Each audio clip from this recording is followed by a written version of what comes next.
happening? Am I okay? With the weather helm, you're fine. Just come back a bit to starboard and you'll be fine. See, under your direction, I can do it. So go. it's generally a 3-day course, and what would I learn? Day 1, day 2, day 3?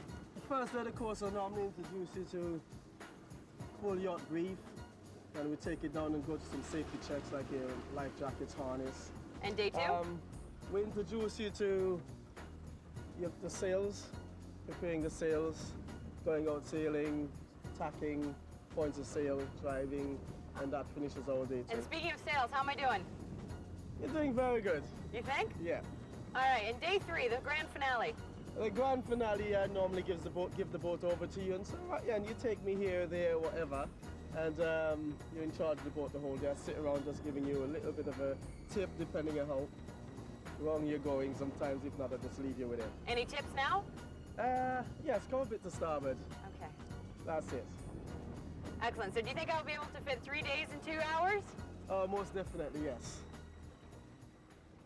All right, Lenny, I'm a little bit confused. I thought I was learning how to sail, but you just dropped the anchor. Well, Annie, I'm sorry to confuse you, but this happens to be one of the easiest way of hoisting your main sail. The reason being that our boat needs to be pointing dead into the wind, or what we call in irons. And we're definitely in irons. And we are. Okay. Okay, now if you can just reach over there, grab your halyard, a couple of turns around the winch, and then from there we can hoist our sail. Okay. Okay, seems to be caught at the front. So hang on a second, let me undo it. All right, you fix that problem. Okay, there we go. Now you can pull that halyard. Excellent. And there it goes. I'll wrap it around here a couple times. And I'm pulling. Woo! All right, I think I need your help. Okay. Here we go. Now this is sailing. We pulled up anchor and we're on our way. Nice. We're actually sailing on the point of sail you call a beat here, or close haul. We're going to try to tap the boat 90 degrees. Okay. Heading back towards the land. Okay? Before we go through that, just give me a little bit of time so I can prepare the sheets, because that sail needs to be moved across the other side once we turn the front of the boat through the wind. Okay. Okay? Right then. Head up a little bit. So we're going to go to starboard. To starboard I go? Yeah. Like this? Just about there. Okay, hold that course now. Holding? Straight across. All right, you're a bit past your point. We're in irons here. All right, so so veer off the wind again that way. Woo. This is where the lessons come in, right? Yeah. Now as the sail gets filled, Okay. just hold a straight course. So now start correcting yourself. I'm correcting? And head about this angle off the wind here. Okay. About 45 degrees. So about here is good? Just fine right there. Perfect. Now try and hold that course for me. I'm holding.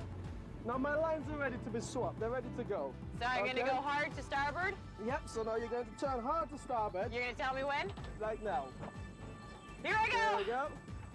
I think I got the And easier here job. goes the sails. And we just completed a 90-degree turn. Wicked. Now we Easy can as sail pie. off here again. Okay, straight out. A little more starboard.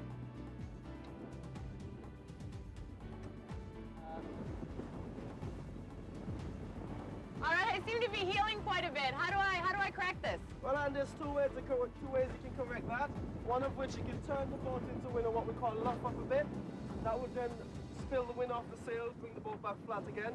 The next ways would be to ease the main sail out. Okay, so how am I doing now? You're doing very good. She's coming back down flat. She's coming And down now nice. that I've mastered tacking, what's next? We're going to do some driving on. All right, and that'll be up next. How are you doing with the Skipper's Challenge? Need a hint? The flashing light that indicates the presence of this type of vessel flashes at 3-second intervals.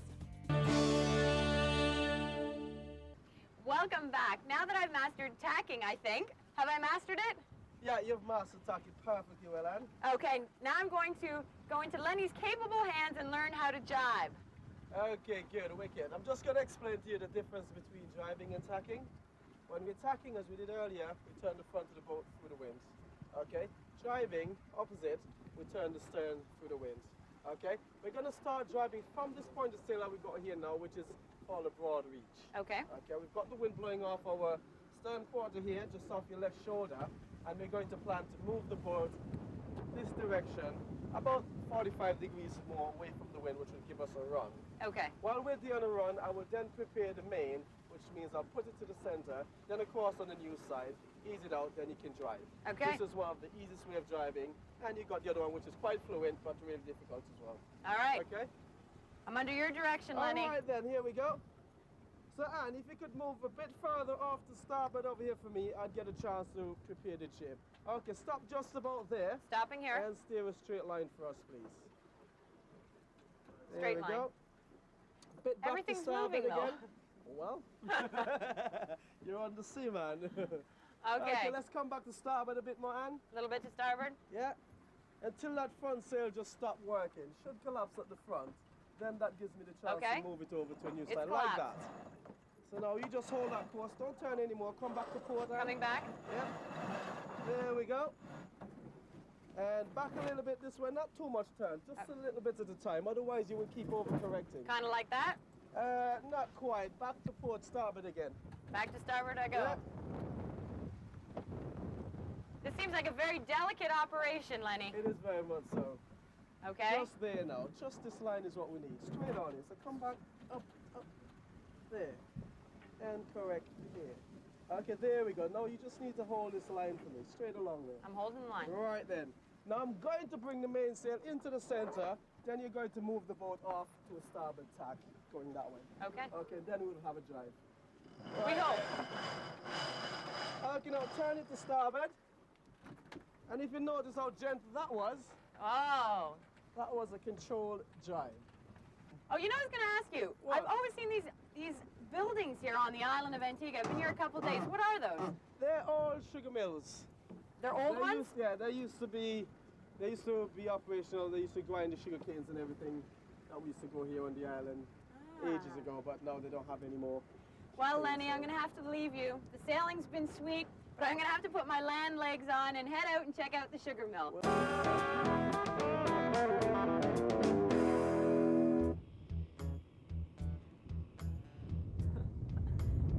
Betty's Hope was one of the first sugar plantations established in the 17th century on the Isle of Antigua.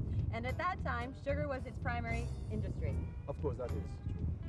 Basically, back in the 1700s, the continent came from Barbados and established the very first sugar plantation in Antigua. One came after his daughter, Betty Hope. And this plantation was the very, very, one of the most happening plantation on the island itself. Oh, very productive? Very, very productive. Excellent. And behind me here, we've got the double mills. And I understand it's one of a kind. These sugar mills are actually one of a kind because there is no other place in Antigua that has a twin mill like this one. Well, I'd love to see in one. We can go inside and see it.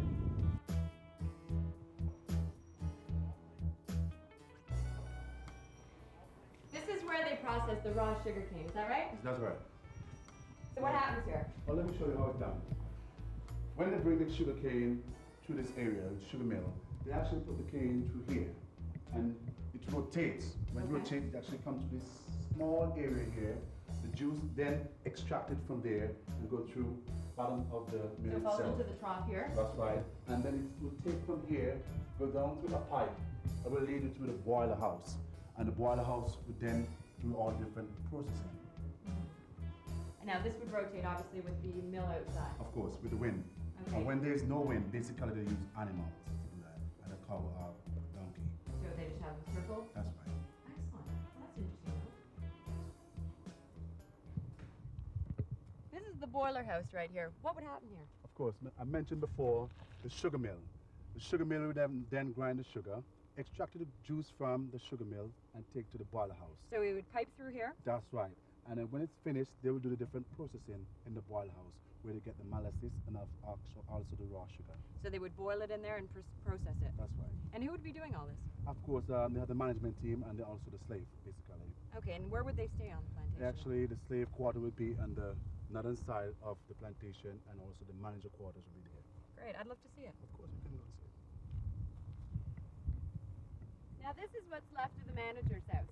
That's right. This is the manager house, and actually the manager used to take care of all the different functions on the plantation. So now how many slaves were on the plantation? Basically, there's about 160 slaves. We have over 60 women used to work in the plantation, and over 40 different men used to work in the fields. So what would the ladies be doing? The ladies normally, I think they would be doing in the boiler house, doing a different story in the. The hard work, is Yes. that what they were doing? They do a lot of hard work. Women are very strong in those days. And what were the Still. men doing? The men would be in the field, cutting the sugarcane, raising the animals, the pig, the goats. Now they must have been really strong men. There were some very strong men here. And to reproduce, they used to take the men over in Barbuda to reproduce. Ah, that's a nice job. I would think so too. So they would actually reproduce strong stronger men. stronger and larger. So the largest of the men? They would take them over to Barbuda some of the Excellent. times. And now what would the children be doing? They would be They'll be actually in the yard doing the different domestic things in the yards. just something fairly easy anyways. That's right. Well, thank you so much for the tour. It's It's been a- really interesting. It's a pleasure.